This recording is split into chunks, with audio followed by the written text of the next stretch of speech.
Hello and welcome to another unbox. And today's video I've gotten 2 Hot Wheels and 1 Matchbox. And the first one is an Indiana Jones Matchbox MBX 10 gears tuk-tuk car. This is like a famous Indian car. And let's open it. And here it is. Now this is one of the weirdest cars I own now. It's an interesting car. And the next car is a fantasy Dior 3. Let's open it.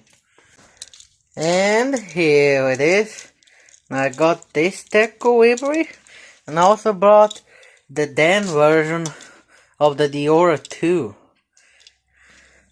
I'm gonna say the second edition the Dior 2 looks better than the Dior 3.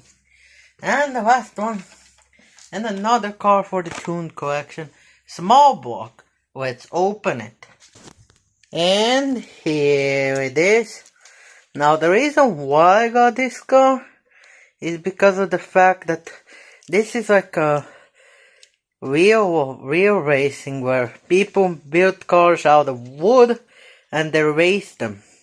So yeah, this is a metal based plastic body, but it's actually a good one to be a plastic body because it represents a real life car.